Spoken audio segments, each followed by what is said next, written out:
الحمدللہ الحمدللہ رب العالمین والعاقبۃ للمتقین والصلاة والسلام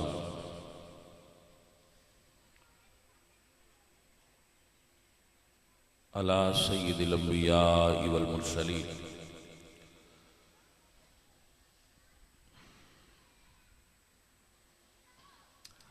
وعلى آلہ واصحابہ اجمعین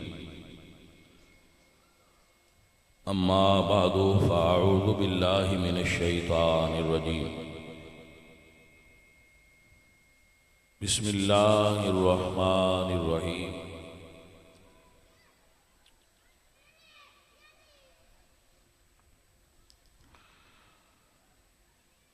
من عامل صالحا من ذکر او انثى وهو مؤمن فلنحيينه حياة طيبة صدق اللہ العظیم ان اللہ وملائکتہ یصلون علی النبی یا ایہا الذین آمنوا صلوا علیہ وسلموا تسلیما الصلاة والسلام علیکہ یا رسول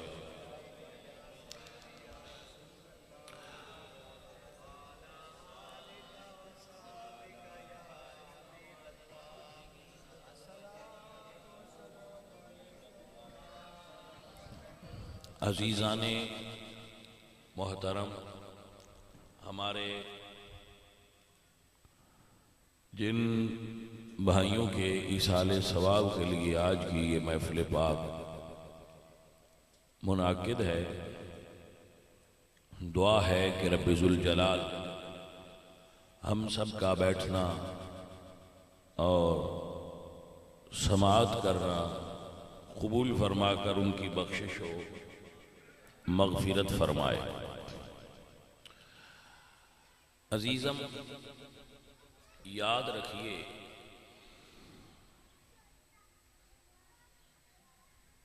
زندگی مختصر ہے، یہ لمبی اور طویل نہیں ہے۔ میں آپ کو اس کی ایک مثال دیتا ہوں۔ آپ جوان بیٹھے ہیں، اپنے آپ سے سوال کیجئے کہ کیا گزرے ہوئے بچپن کا آپ کو پتہ چلا؟ تو آپ کہیں گے نہیں پتہ چلا، بس ایسے ہی جب آپ بوڑھے ہو جائیں گے، اگر ہو گئے تو جوانی کا پتہ نہیں چلے گا، اور ایسے ہی جب ہم قبر میں جائیں گے تو ہمیں زندگی کا پتہ نہیں چلا ہوگا۔ 950 سال زندگی تھی حضرت نوح علیہ السلام کی، 950 سال۔ اللہ تعالیٰ نے ان سے پوچھا کہ اے نوح، آپ نے بڑی طویل زندگی پائی، تو کیسا پایا آپ نے زندگی؟ تو حضرت نوح عرض کرتے ہیں کہ مجھے ایسا لگا ہے جیسے ایک کمرے کے 2 دروازے ہیں، میں ایک سے داخل ہوا ہوں اور دوسرے سے نکل گیا۔ 950 سال جن کی زندگی تھی، یہ کمنٹس ان کے ہیں۔ تو عزیزوں اور ساتھیوں، یہ جن کا آج ختم ہے، ہمارے جو بھائی تھے بنیامین اور منیر، یہ بھی جوان تھے، کیا دیکھا تھا انہوں نے زندگی کا، مگر دیکھ لیں چلے گئے، ہم بھی چلے جائیں گے۔ کوئی ایسا بندہ نہیں جو صاحب عقل اور صاحب شعور ہو کر یہ کہے کہ میں ہمیشہ زندہ رہوں گا، سب جانتے ہیں کہ ہم نے مرنا ہے۔ الموت حق، مرنا حق ہے۔ تو جب مرنا ہی ٹھہرا، حضرت موسیٰ علیہ السلام کی بارگاہ میں ملک الموت آئے۔ ملک الموت کو آپ جانتے ہیں؟ وہ فرشتہ جس کو اللہ تعالی نے موت پر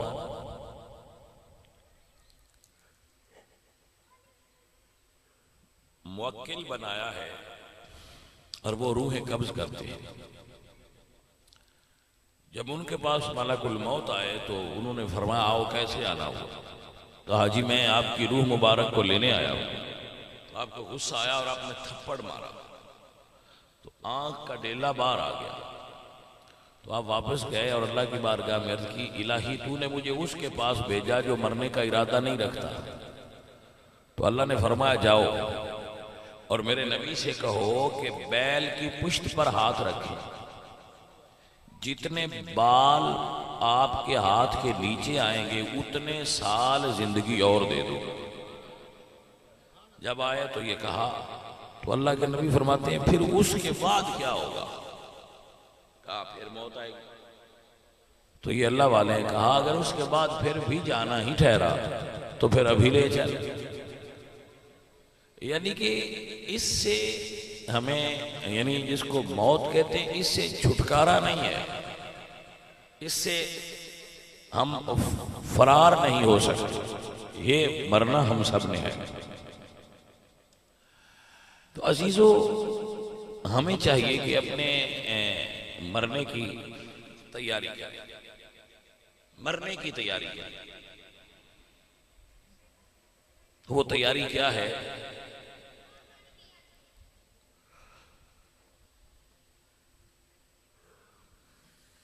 وہ تیاری یہ ہے کہ اپنے اچھے اعمال زیادہ کریں اور برے اعمال کم کرتے کرتے ختم کر دیں۔ اپنے نامہ اعمال میں اچھے اعمال کا اضافہ فرمائیے، اور رمضان شریف میں اچھے اعمال کی سیل لگتی ہے۔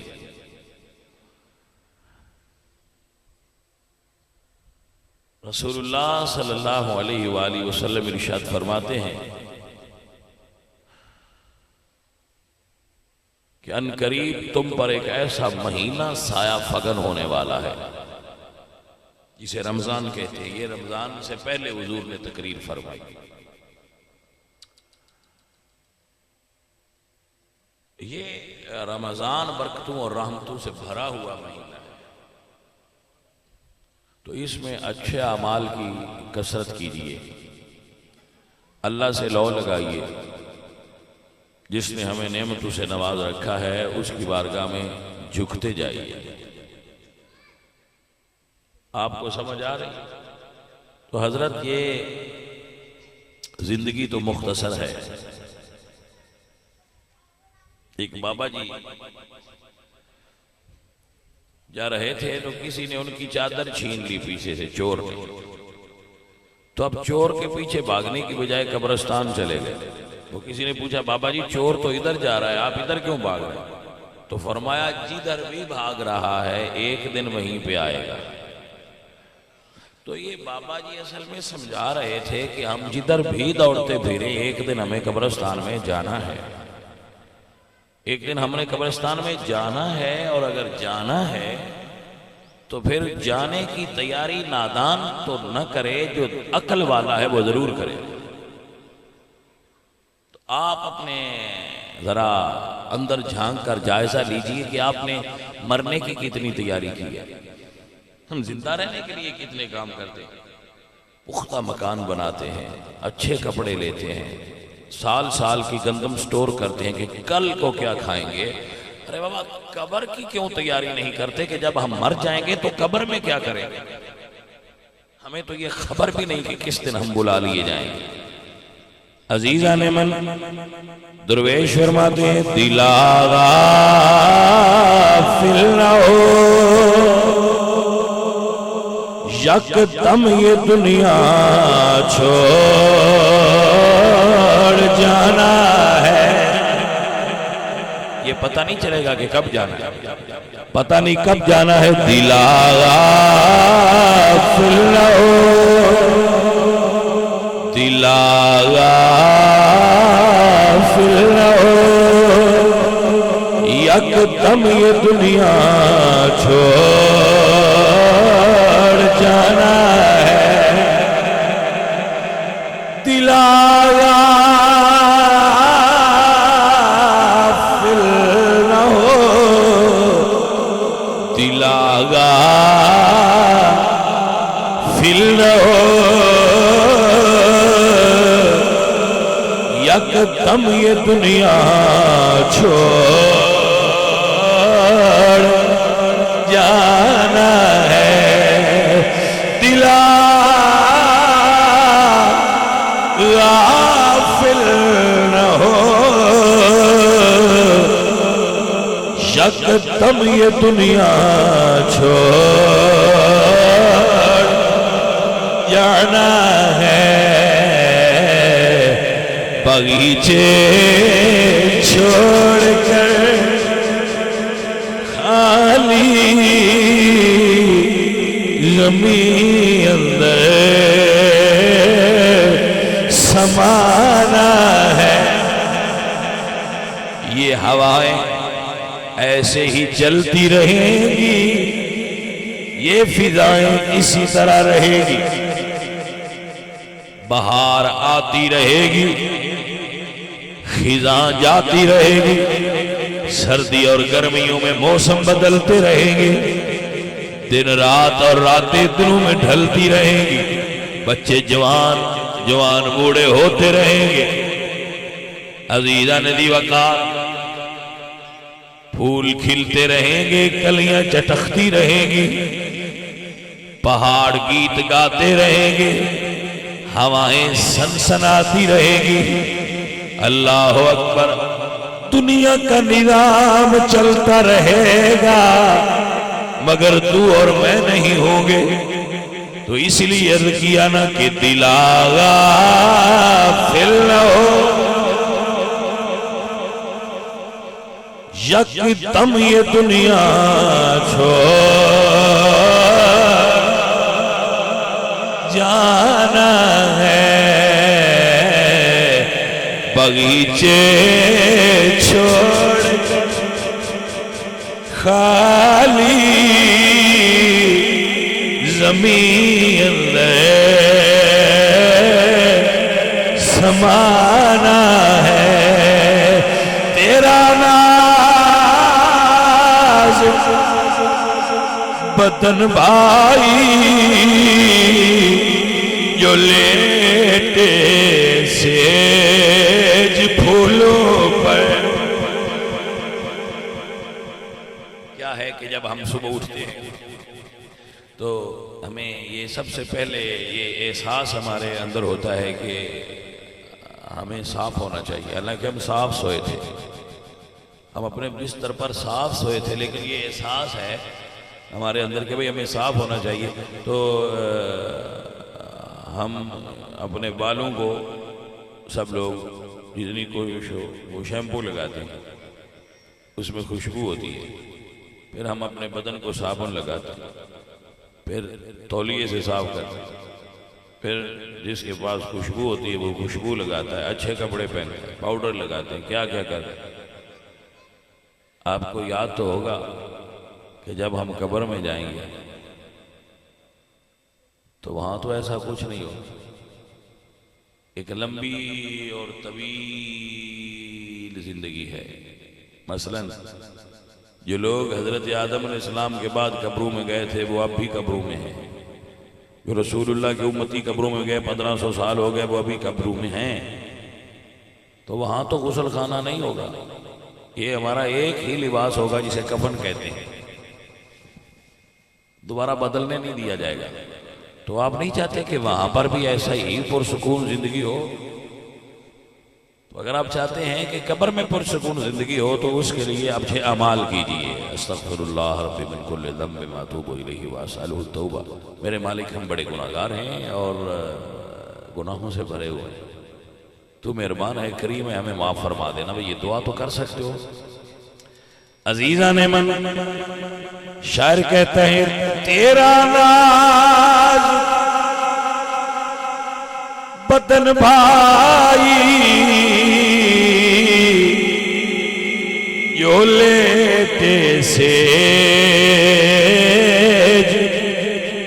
پھولوں پر ہوئے گا ایک دن مردہ اسے کیڑوں نے کھانا ہے. اب یہ اگر کیڑا ہمارے اوپر بیٹھ جائے فقط تو ہم ڈر جاتے ہیں، ہمیں الجھن ہوتی ہے کہ اس کو نکالو. لیکن قبر میں تو ہم دوڑ بھاگ نہیں سکیں گے، اور قبر میں کیڑے بھی بڑے ہوں گے. یہ حدیث صحیح ہے مشکات میں عذاب قبر کے باب کہ جو آدمی حرام کا مال اکٹھا کرتا ہے جب وہ مرے گا اور قبر میں جائے گا تو وہ مال حرام کا اس کی قبر میں آئے گا سیاہ رنگ کے ایک سانپ کی صورت میں، اور اس کی سینے پر بیٹھ جائے گا. اور بیٹھ کر جب وہ بندہ اس سانپ کو قبر میں دیکھے گا تو ظاہر ہے انسانی فطرت میں سانپ سے ڈرنا ہے تو وہ ڈرے گا.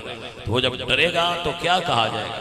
کہا جائے گا، وہ سانپ بولے گا اور کہے گا مجھ سے کیوں ڈرتے ہو؟ انا کنزک، میں تو تمہارا خزانہ ہوں. وانا مالک، میں تو تمہارا مال ہوں جسے تم لوگوں سے چھپا چھپا کر کماتے تھے اور اندر رکھتے تھے. حرام کا مال ہوں، اب تیرے ساتھ رہوں گا.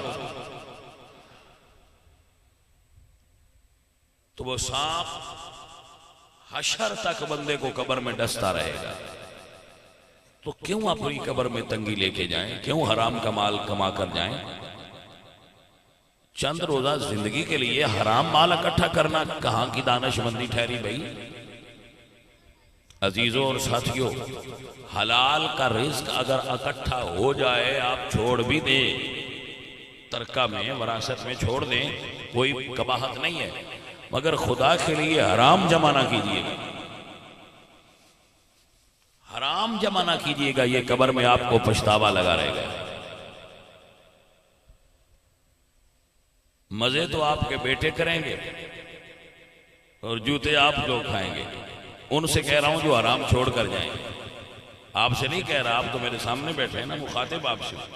لیکن ہوگا یہ کہ جو بندہ حرام کا مال جمع کر کے چھوڑ کر مر جائے گا اس کے پچھلے لطف اٹھائیں گے، اور وہ قبر میں جوتے کھائے گا کہ تو نے حرام چھوڑا ہے پیچھے. تو فائدہ کیا ہوا؟ فائدہ کیا ہوا؟ اگر حلال کا جڑ جائے رہ جائے تو رہ جائے. ایک جملہ نوٹ کر لیں آپ، کسی انسان پر اللہ کی طرف سے یہ فرض نہیں ہے کہ وہ اپنے بچوں کے لیے پیسہ چھوڑ کر مرے.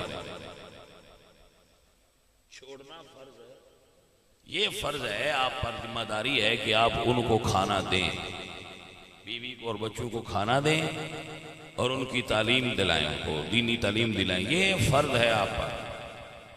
یہ اب ان کے لیے یہ ٹریکٹر چھوڑ کے مریں، یہ ان کے لیے زمینیں، پلاٹ، دکانیں، فلاں فلاں، یہ چھوڑنا آپ پر فرض نہیں ہے.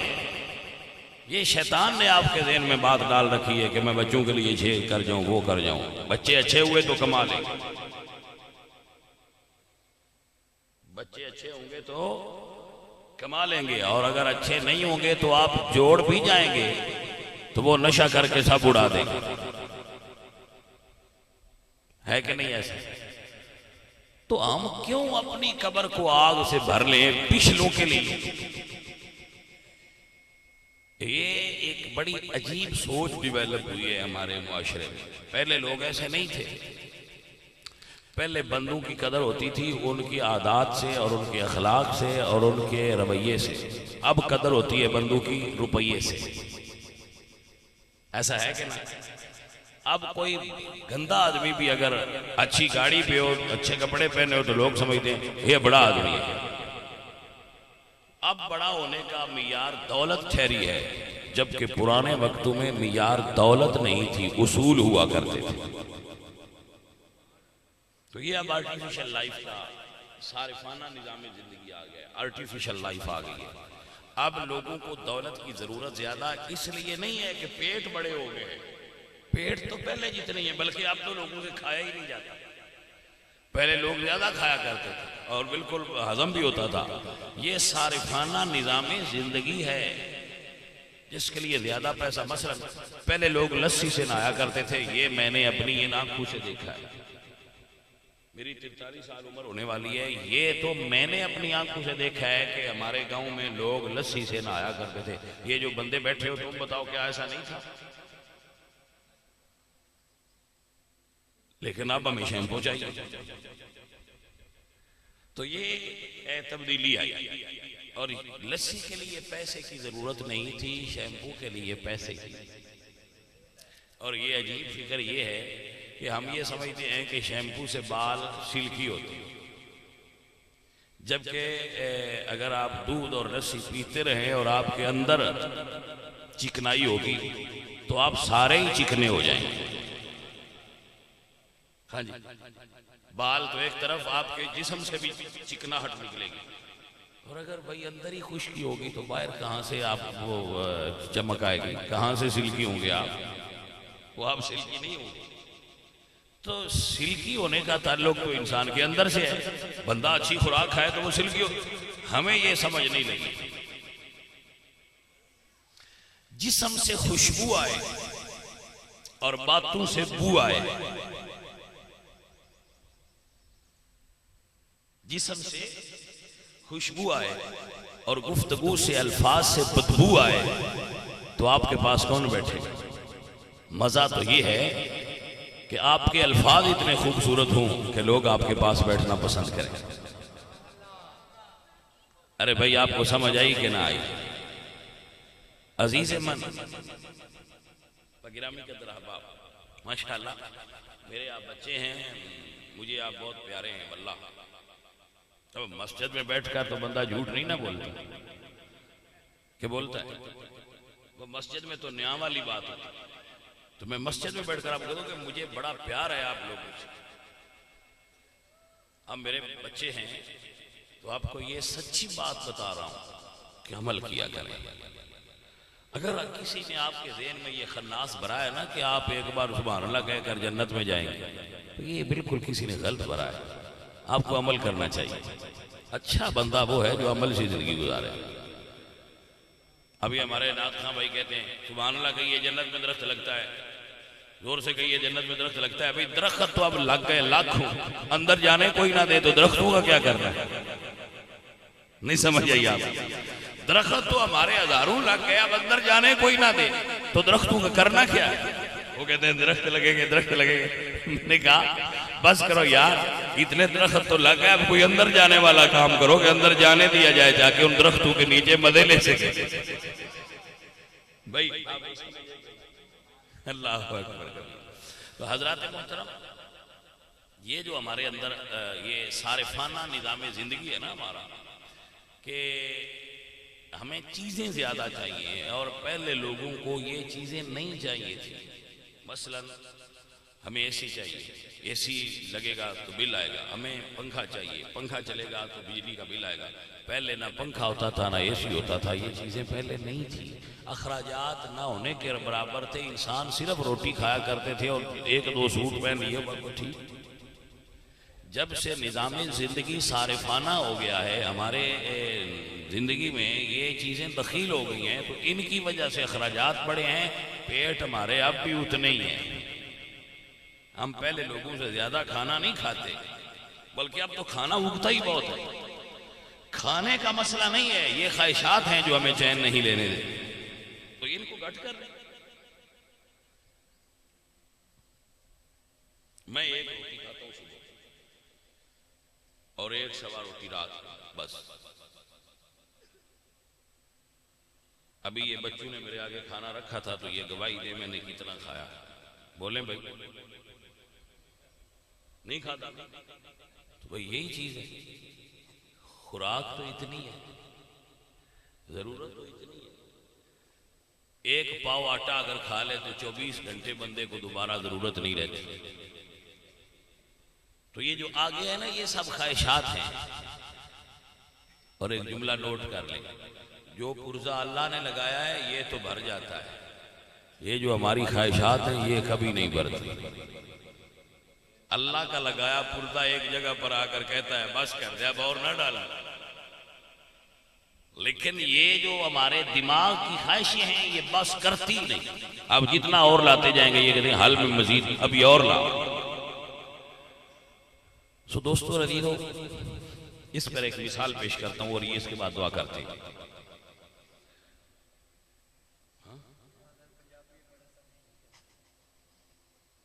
مجھے یہ سمجھ نہیں آتی کہ آپ کو انڈیا کی سمجھ آ جاتی ہے اور مولوی کی سمجھ کیوں نہیں آتی؟ آپ کو انڈیا کی سمجھ آ جاتی ہے، ہاں یہ تو ہے، لیکن کچھ لوگ ایسے بھی ہیں بیرون ملک کہ جو کہتے ہیں کہ ہمیں آپ کی پنجابی کی سمجھ نہیں آتی، کبھی اردو بھی بول دیا کرتے ہیں۔ کچھ ایسے بھی ہیں لوگ آپ کی طرح محبت والے جو کہتے ہیں کہ جی آپ اچھی تقریر کرتے ہیں لیکن اب یہ جو آپ بولتے ہیں نا پنجابی، اس کی ہمیں سمجھ نہیں آتی، ہمارے لیے کبھی کبھی اردو بول دیا کریں تو اس سے ہمیں بڑا مزہ آتا ہے۔ اب ہم تو آپ لوگوں کے ہی درمیان پھنسے ہوئے ہیں، پنجابی والوں کو اردو میں مزہ نہیں آتا، اردو والوں کو پنجابی میں مزہ نہیں آتا، تو ہم کدھر جائیں؟ جی لیں چلیں ٹھیک ہے، تو ایسا کرتے ہیں کہ اردو کے لیے الگ ماحول بنایا کریں۔ ویسے میں کبھی اردو میں کرتا نہیں، ایسے ہی زبان پہ چڑھ گئی ہے آج، یہاں نہیں کرتا میں، آپ نے کبھی نہیں سنا ہوگا، لیکن آج وہ چڑھ گیا ادھر تو زبان ادھر لگی گئی، ورنہ پنجابی میں ہی بولتا ہوں۔ تو ایک مثال یہ میں پیش کرتا ہوں آپ کے سامنے کہ ایک بادشاہ ہیں بہادر شاہ ظفر، میں ان کی بات اکثر سنایا کرتا ہوں کہ اس کو اللہ نے بادشاہ دی تھی، وہ دنیا کا بادشاہ تھا، لیکن اس کی آخری خواہش یہ تھی کہ میں اپنے وطن میں مر سکوں، لیکن قبر نہیں ملی۔ بھائی جی ملکاں دے مالک نو اپنے ملک وچ قبر دی تھاں نہیں لبھی، اس تو بعد اور کی ساڈے واسطے عبرت ہو سکتی ہے؟ اسی تے تواڈے ہی چوا کچھ بیٹھے نے، کسے کول 2 کلے 4 کلے 5 کلے 6 کلے 7 کلے ہی نہیں جڑا، ہاں جی کسے کول صرف کر دی ہے، وہ پورے برے صغیر دا بادشاہ سی، لیکن انہوں اپنے ملک وچ قبر نہیں ملی۔ بادشاہاں کو کھانیاں دی کمی ہوندی ہے، وہ دی پتہ ہے آخری خواہش کی سی کہ میں ہوا تازہ لے سکتا، بادشاہ دی آخری خواہش سی کہ میں تازہ ہوا لے سکا، کیونکہ میرا گراج بند رہندا ہے۔ او محلات وچ رہن والا گراج وچ مریا ہے۔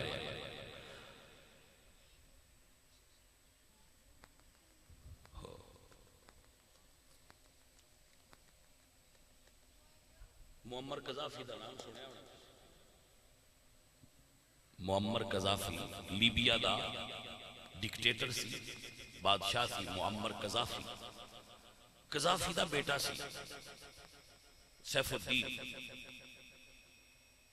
فرانس کے اندر ایک روڈ ہے شانزلیزے، اتھے گڈی چلانا سپیڈ ایکیورم جڑا چلائے انہوں جرمانہ بہت بھاری ہے، وہ جان بوجھ کے اتھے چلاندا سی تاکہ دنیا ویکھے کہ اے بندہ پیسے آڑا ہے، اے جرمانہ بھی دیندہ ہے تے گڈی سپیڈ نال اتھے چلاندا ہے جتھے کوئی نہیں چلا سکتا۔ انہوں اسی پنجابی چاہنے ہیں پھٹے آئے، ہاں جی انہوں پنجابی سے نا بندہ پھٹے آئے۔ وہ بندہ معمر قذافی دا بیٹا سی، اے ہون دی گل تازہ، وہ جدو بندہ زوال آیا ہے نا تے پھڑیا گیا ہے، وہ زخمی سی، وہ دیکھو اینے پیسے بھی نہیں سن کہ وہ اپنے واسطے دوائی خرید سکے، اپنے زخم دی پٹی کروا سکے، اینے پیسے بھی نہیں سن۔ اس بندے کو جڑا شانزلیزے روڈ تے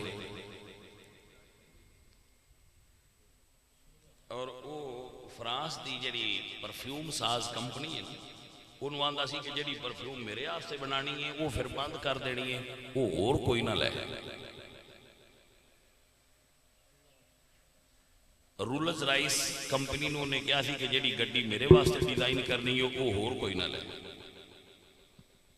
اس بندے کو مرن لگیا آخری وقت جدو پلٹا کھایا ایسا سی کہ وہ کول دوائی جو کے پیسے بھی نہیں سکتے۔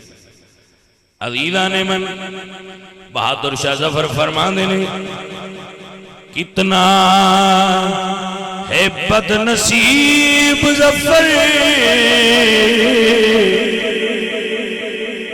کہ دفن کے لیے دو گز زمین بھی نہ ملی، کوئے یار میں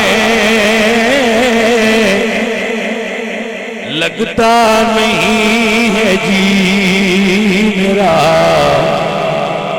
اجڑے دیار میں لگتا نہیں ہے جی میرا، اجڑے دیار میں کس کی بنی ہے عالم ناپائیدار میں۔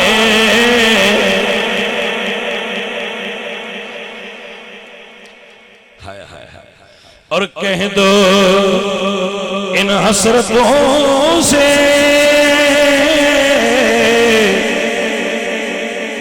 کہیں اور جا بسے، اتنی جگہ کہاں ہے دل داغدار میں، اتنی جگہ کہاں ہے دل داغدار۔ بند کر دے بھائی کو نے گل دسنی سی، سارا بند کر دیتا، اجلا بھی کر دیتا۔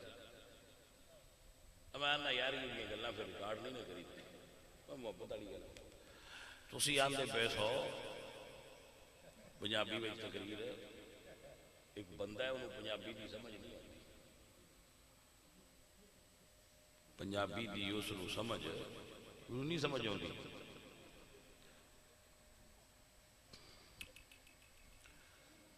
اس نے کسی پاکستانی کو پنجابی زبان میری تقریر سنی، ٹھیک ہے، اور انہوں سمجھ نہیں آتی، لیکن اس جدو سنی ہے تو اس پنجابی نو آکھا کہ یار بندہ کون ہے تے کی کہہ رہے ہیں، اس پھر انہوں کو دسیا ہے کہ بندہ ساڑھے ملک میں ایک پیر صاحب نے درویش مولوی صاحب نے تو وہ دین دس رہے ہیں، دین دی اسے کہ میں نے سمجھا کیا گیا، وہ پھر انہوں کو جڑی انہوں سمجھ آئی وہ سکا انہوں ٹرانسلیٹ کر کے دسیا۔ اس بندے نے کیا کہ میں یہ جڑے شاوری نے توڑے نے انہوں نے کچھ پیسے دینا چاہنا محبت تو دے دیو۔ اس بندے نے پھر سن پیسے بھیجے اور میں چند دن پہلے اپنی مسجد میں بیٹھ کے لوگوں نے دس رہا تھا کہ یار اتنے صاف پانی والا ایک پلانٹ لانا چاہیے۔ اس بندے پھر سن پیسے بھیجے، میں پھر وہ پیسے بندے نے آخیا کہ لو بھائی لے لو یہ مسجد پلانٹ لا دیں کہ اللہ پاک نے تو انہوں بھجوائے نہیں تو جنہوں سمجھ آتی ہے بھائی وہ نہیں جوانی دے کے راضی، تو جنہوں سمجھ نہیں آتی جی انہوں کو دبائے تو اللہ دی بات ہے۔ سینیگال اس بندے دا ملک ہے، سینیگال، میں تو ایڈا جانتا بھی نہیں ہوں سینیگال کی تھے۔ تو یہ اللہ پاک مسبب وہ پھر لوگ آتے ہیں کبھی کبھی شاہ صاحب سے کہیں کہ اردو میں بات کیا کریں ہمیں کچھ سمجھ آ جاتا ہے، تو اس واسطے کدی کدی وچ اردو، ویسے میں ہوں الگ تو ریکارڈنگ کروانا اردو وچ بھی وہ الگ تو اپلوڈ کریا کر اردو زبان وچ تاکہ سنگیاں تک بات پہنچے اور دین دا پیغام زیادہ لوگوں تک۔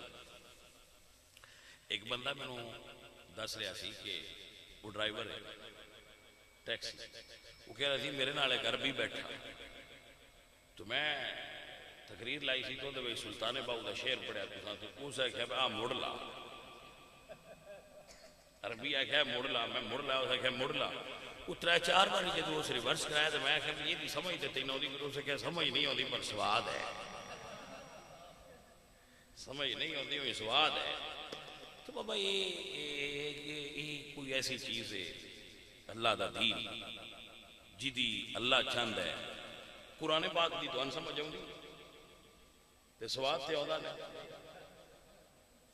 تو ان قرآن پاک دی سمجھ کو نہیں ہوتی، سواد بس جڑے اللہ والیاں دے کلام ہوندے نے انہاں وچ سواد ہوندا ہے، سمجھ پاویں نا۔